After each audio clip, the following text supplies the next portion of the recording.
안녕하십니까. 이번 시간에는 판별 분석을 위한 ADA와 QDA에 대해서 설명해 드리도록 하겠습니다. 먼저 목차는 다음과 같이 구성이 되어 있습니다. 먼저 판별 분석에 대해서 설명해 드리도록 하겠습니다. 판별 분석은 분류 분석과 아주 용어가 많이 혼재되어 사용되는데요. 우선 판별 분석이란 소속 집단이 알려진 개체들을 집단별로 분리해주는 규칙을 찾는 분석입니다. 이에 반해 분류 분석은 소속 집단을 모르는 개체들에게 소속을 할당하는 규칙을 생성해주는 것입니다. 개념이 약간 다르지만 좀 이따 배울 피셔의 ADA에서는 우선 판별의 결과를 이용하여 분류를 한다고 보시면 되겠습니다. ADA와 QDA의 모형은 모델링 후 정분류와 오분류 결과를 확인하여야 합니다. ADA의 원리에 대해서 설명해 드리도록 하겠습니다. 빨강, 파랑, 녹색의 3개 집단이 있는 2차원 데이터가 혼재되어 있는 상태에서 여러가지 변환 행렬을 통해 데이터를 1차원 부공간으로 사상시켜 차원을 축소합니다. 왼쪽 그림을 보시면 최악의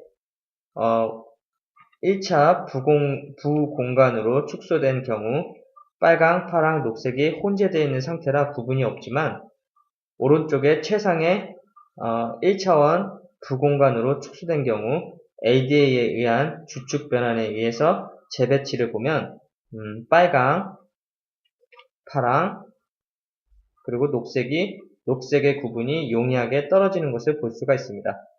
이처럼 클래스 간의 분리를 최대화하는 관점에서 차원을 축소하는 방법이 바로 ADA입니다. 이처럼 ADA는 선형 결합을 통하여 집단을 분리합니다. 여러 개의 독립 변수를 하나의 변수 선형 결합값 y로 요약하여 표현을 하는 것입니다. 집단들을 분리하기 위해 독립 변수들의 결합 시 가중치를 어떻게 설정해야 할까? 그러한 물음에 대해서 선형 결합을 위해 적절한 가중치 D를 선택하여야 하는데 그럼 그 가중치를 어떻게 선정하는지 살펴보도록 하겠습니다. 두 집단 간 표준화된 선형변환 y값의 차이 t제곱이 최대가 되도록 하는 가중치 D를 구합니다. 그런데 우리는 집단의 모수, 즉 모평균과 모분산을 모르기 때문에 표본 추정량, 즉 표본 평균과 표본 분산을 대입하여 D값을 추정합니다. 가중치는 T 통계량을 통하여 결정해줍니다. T 통계량은 두 집단의 Y 변수값의 평균 차이를 이용하여 구할 수 있습니다. 먼저 분산으로 표준화를 해주고 T 통계량의 값이 크면 클수록 두 집단의 평균 차이가 두드러질 것입니다. 자, 다음으로 이제까지는 선형 판별 함수 가중치 D1과 D2를 구하는 방법을 배워봤는데요. 판별 함수 생성 후에는 새로운 개체가 들어왔을 때 어느 집단으로 분류를 해야 할 것인가가 우리의 관심사입니다. 즉, 새로운 개체가 들어왔을 때 첫 번째로는 선형 판별 함수 직선상으로 이동하게 됩니다.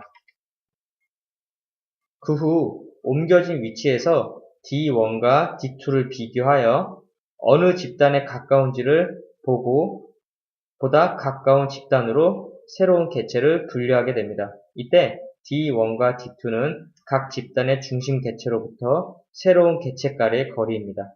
이것을 분류 함수라고 합니다.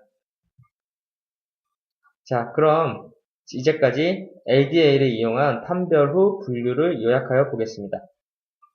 먼저 T통계량을 사용한 가중치를 구하여 판별 함수를 구합니다. 그러면 각 집단의 중심 위치를 정하여 새로 들어온 개체 집단 중심과의 거리를 측정합니다. 그 후 각 집단의 중심과의 거리가 가까운 집단으로 분류하게 됩니다. 분류 함수는 집단의 개수만큼 계산이 되게 됩니다. 자, 통계학에서 사용하는 거리의 종류는 유클리디안 디스턴스와 마할로비스 디스턴스가 있습니다.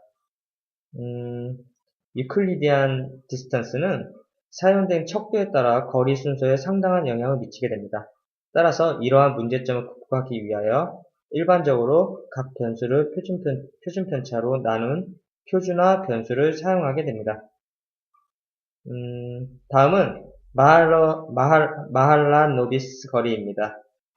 변수들 사이에 상관관계가 존재할 때 사용하는 방법으로 척도의 불변성과 상관관계를 고려하여 측정한 통계적 거리입니다. 자, 다음은 QDA입니다.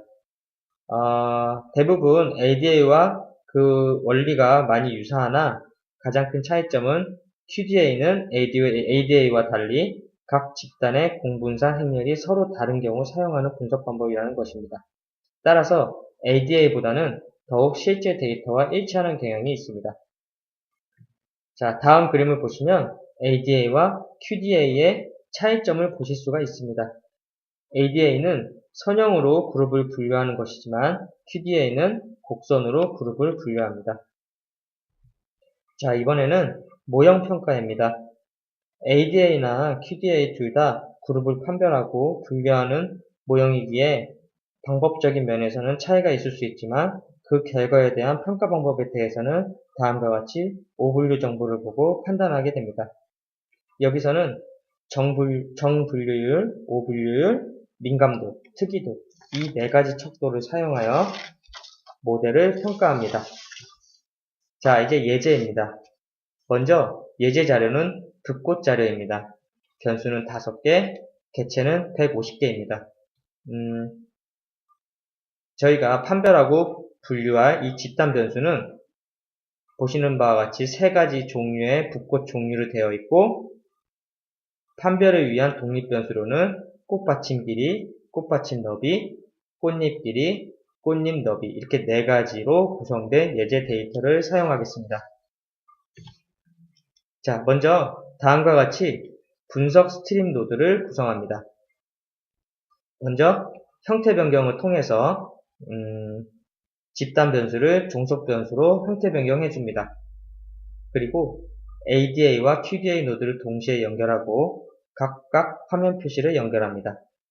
이때 각각의 모델 로드 속성창에서 점유도를 입력해 주는데 이 점유도는 iClass가 차지하는 비율을 나타냅니다.